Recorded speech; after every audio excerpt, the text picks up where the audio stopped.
honorable judges, our distinguished guests, and to a brand new group of American citizens. It is a great honor to stand here today and to talk about my experience, and I know many of you have your unique experiences that brought you today to make this pledge to this beautiful land that we now call our home. I was born and brought up in Durban, South Africa, and I'm really proud to hear South Africa 8 times amongst this crowd. We need to get together and have some good South African food.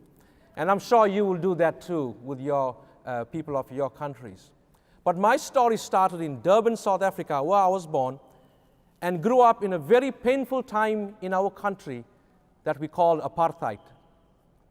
My grandmother was laying sick in bed in a small village 1 hour south of Durban.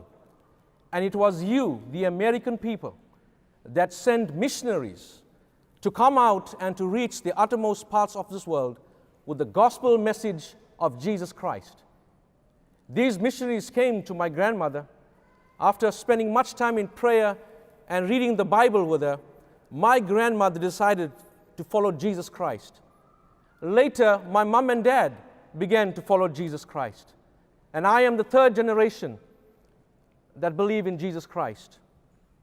Well, at the age of 16 and living through apartheid, it was hard for me to fathom the difficulty of living in a land where we were so segregated.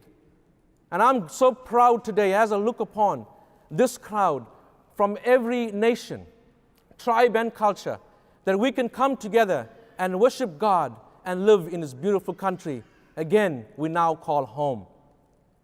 At the age of 16, I accepted Jesus Christ, and someone showed me in the Bible that Jesus loves me as equal as he loves the rest of this world. I was very moved by that message.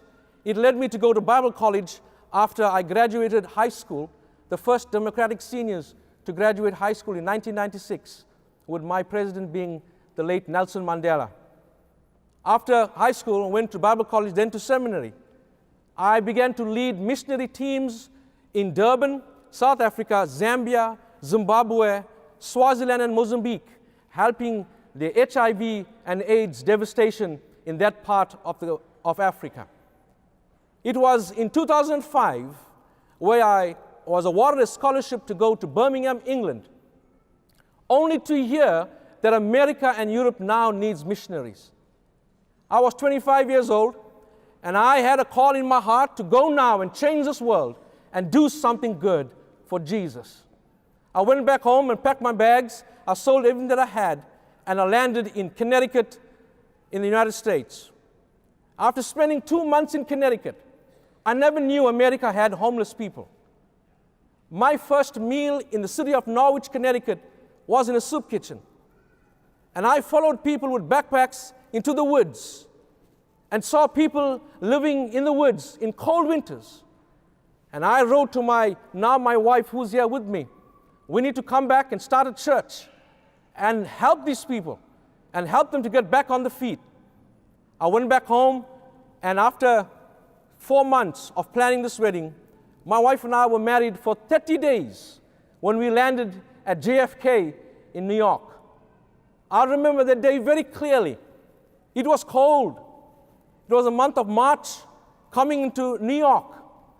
Saw snow for the very first time. But this is how I describe the United States. I had a friend named Mr. Joe Lozier, and he's here with me today.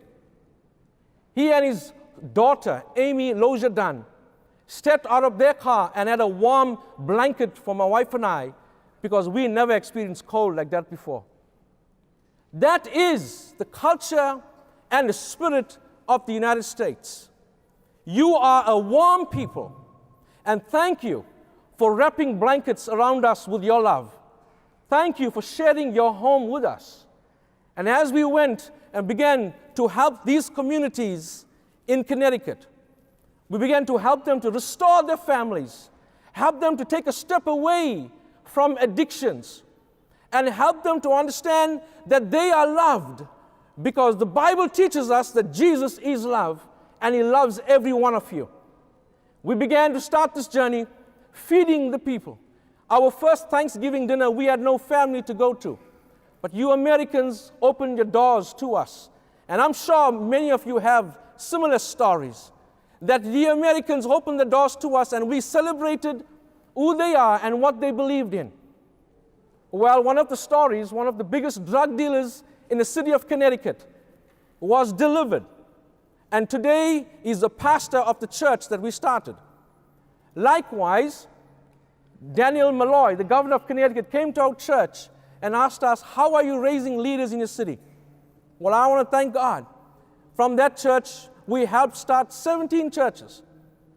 And the American people helped me live in this community with freedom, with worship, and also freedom of expressing ourselves in this country we now call home. You are a warm people, and you get to share this beautiful land with us. The food was different. Only this section laughed, right? The currency was different. We drove on the wrong side of the road. We made a lot of cultural mistakes. But one thing remained the same for my wife and I, is that Jesus remained the same. I never knew I had a family in the United States that we call a church. And they welcomed us, and we got together and loved this community. And we began to live our lives here. We are here now for 11 and a half years, 10 years of which we spent in Connecticut, enjoyed New England, and now God has brought us to serve as one of the pastors at Olive Baptist Church here in Pensacola, Florida. Let me remind you that this is a great nation, and we have freedom to do many things. And I want to encourage us that let us raise our children and our children's children to be contributing and law-abiding citizens to this great country that made this our home. And it was great joy that we can truly say that America is the most hospitable, warm, and loving country in this old wide world. Yes, we do miss our family. We do miss our friends. But now I have a new family. I have new friends in this beautiful country. America, you're beautiful. Americans, you are warm and hospitable. My name is Shaun Pillay, and I'm proud to be an American.